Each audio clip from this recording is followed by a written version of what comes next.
ইচ্ছা করে ডিলিমিটেশনকে জুড়েছো, কারণ তুমি দেশটাকে টুকরো করতে চাও।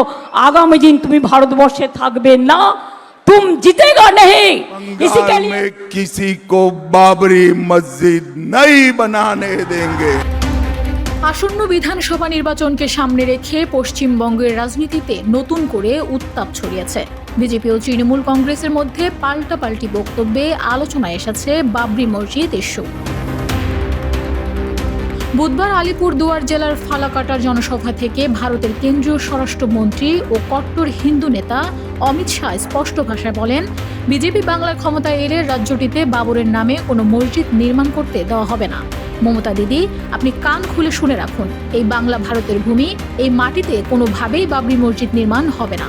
এই হিন্দু নেতা বলেন, রাম মন্দির নির্মাণ ঠেকাতে মমতা ব্যানার্জি চেষ্টা চালিয়েছে, তবে 2019 সালে নরেন্দ্র মোদীর নেতৃত্বে বিজেপি সরকার ক্ষমতায় এসে রাম মন্দির নির্মাণ সম্ভব হয়েছে।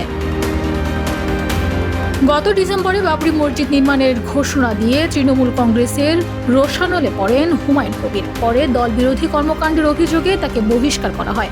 যদিও বিতর্কের মধ্যেই ফেব্রুয়ারিতে বেলডাঙ্গায় বাবরি মসজিদ নির্মাণ কাজ শুরু করেন তিনি। এরই মধ্যে আম জনতা উন্নয়ন পার্টি নামে একটি নতুন রাজনৈতিক দলও গঠন করেছেন। সাবেক কংগ্রেস সরকার ও মমতা ব্যানার্জিকে নিশানা করে অমিত শাহ বলেন, মনমোহন সিং এর নেতৃত্বাধীন সরকারের সময় পাকিস্তান মদতপুষ্ট সন্ত্রাসীরা ভারতে ঢুকে নাশকতা চালাতো, তবে নরেন্দ্র মোদী সরকারের সময় সেটা সম্ভব হয়নি।